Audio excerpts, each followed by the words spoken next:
actually enjoyed how much Centurion has been able to run through these regionals.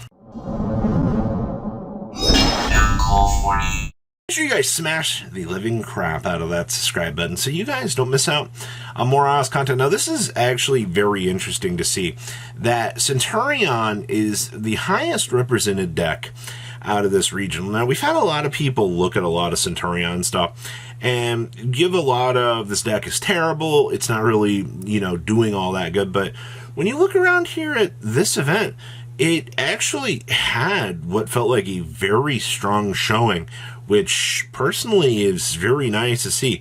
We've had a lot of these metagame contenders out here kind of struggling with the meta, trying to figure out, where their place is, how they want to try to adapt. And, if losing to a random King Calamity out of left field, can kind of detour you and ruin your day, well, unfortunately, that's just kind of how some of the meta is going right now. So a little bit unfortunate, but it is what it is. Now, winning our event was actually Orcust, and I'm not really surprised all that much. These Horus cards are broken, all right, and being able to kind of toggle through, watch these, huge fields being made, it's genuinely impressive. We also had a Rescue Ace deck coming on into the fold here, standard as usual. We also had the power of Manadeum showcasing and doing very, very strongly. We also had Branded. Let me tell you something about Branded here. For how much power creep and things that we tend to endure along the way, this deck has been a very, very consistent deck, and I think it's been pretty nice to actually say.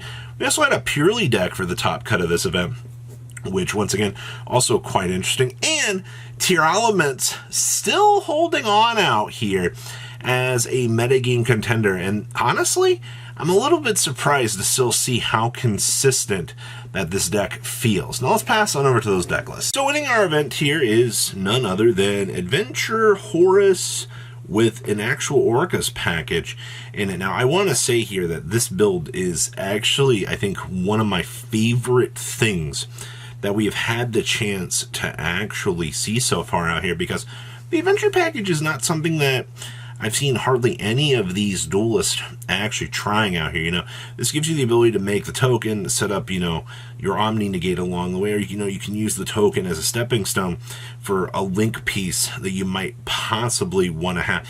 You gotta consider a lot of little innovation lines out here. And also, this build is doing double orchestrated return. As much as we might not be a huge fan of double orchestrated return, sometimes it does come up because, let me tell you, some of these fat bricks you play, especially 2 World Wands, yeah, they can feel very, very bricky in some of this stuff. So very cool to see this doing well.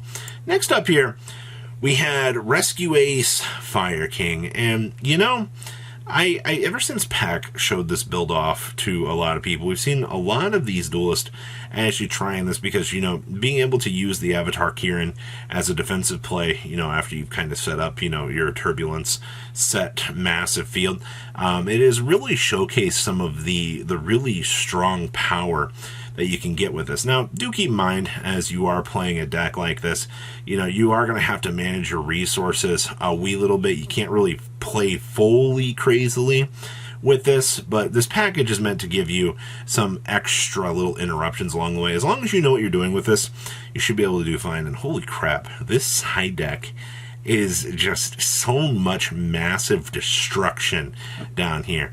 Like, I really, really like this. This is actually kind of crazy to see. So good stuff for this. Next up here, we actually have our first Centurion deck.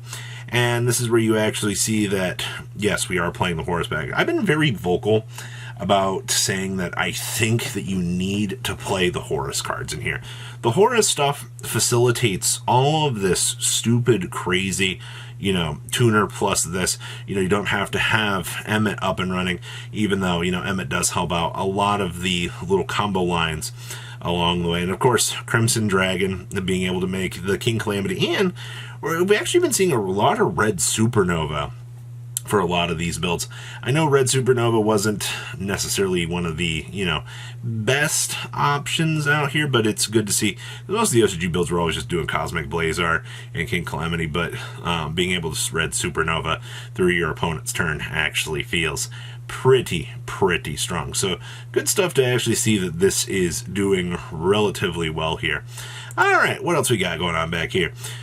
We actually have Manadium Gas Turbo. Now, first interesting thing I see here is we are actually playing a Gamma in here. This is actually kind of interesting, but to be fair, if you're starting like a combo line somewhere along the way and your opponent tries to stop your field spell, well, we can go ahead and deploy a Gamma and then basically protect ourselves through that. Also being able to put, 2 more monsters on the field for a Turbo level 8 here, basically being able to Excel Synchro, Stepping Stone back the Gamma, go ahead and make the Baron to floor that way, or, a Chaos Angel if, we really are trying some kind of cute things here. But outside of that, this deck is still incredibly straightforward. Not a lot has really changed in the combo sphere of this deck, other than, you decide if you're going to play board breakers in the main deck like Droplets, or you just try to do more combo orientation. Next up here, we have our branded deck. Now, I will say that it's finally nice to see a build out here playing 40 cards. Holy crap, man. I will say, though, only 2 crossouts, though? We're not even citing the third. I believe at this point that, honestly, especially like if you want a straight 40 here, you got to cut off some of the extra fat along the way. And unfortunately, it kind of stinks, but like, you don't really have much of a choice here. A lot of this extra fat it can help out the deck. You can play the other fusion trap card, fusion duplication. We've seen that. But if you want a straight, forward 40 cards, something like this is probably where I would tell you to start to look and try your best with. So overall, not too bad. I'm genuinely kind of impressed with this. All right, what else we got going on back here? Really? So our second Centurion deck is actually main decking anti-spell fragrances here. I suppose that we're trying to use these in a way to punish the opponent, so, we don't lose to the random spell outs along the way. And, we've learned our life lessons about playing this game, having your opponent be able to just plow through your back row, or, Raigeki Lightning Storm, all of this little stuff, flipping this, forcing out a Cosmic, before, we try to rotate up another mon. It depends on what state we're kind of left in here to generate what value you can from this. Now, this build did say screw it. We are going to play the 1 copy of the TC Boo. I actually think that this is kind of refreshing to actually see here as well. The value that you kind of get with the little tech choices like this is something that can honestly help Centurion out quite a lot. So good stuff. I'm actually really happy to see this. Next up here, we have Tier Elements. Now, I did not expect to see Tier out here performing relatively as much as it has. Alright, now this build is playing a copy of Dumaltef, which actually is pretty good to see, actually.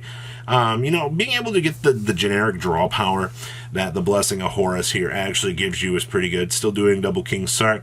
We're still doing the 2 copies of the Foolish Burial Goods, as we should be. Without the massive RNG of the Mill 10, it was pretty unfair. This deck has kind of had to find some interesting ways to do things. Obviously, we're playing 2 King of the Swamp, but we're not playing Polymerization at all. That I'm going to find a little bit weird, but okay. And I also see that we are playing 1 copy of Soul Shayama here as well. Remember when this was main deckable back in the day, and we could actually get some sort of little cute value off of it. But okay, this looks pretty good. I like this. And our last list here is purely... We actually have double crossout in the main once again. Also 44 cards.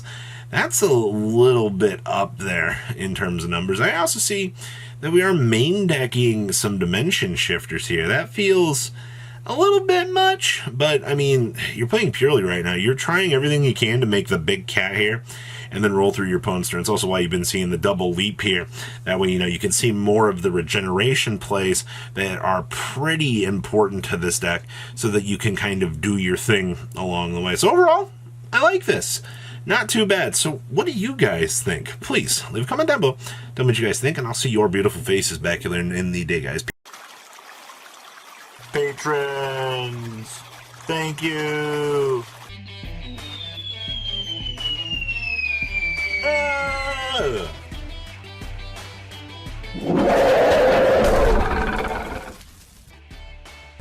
Thank you so much for watching. Check out these other videos.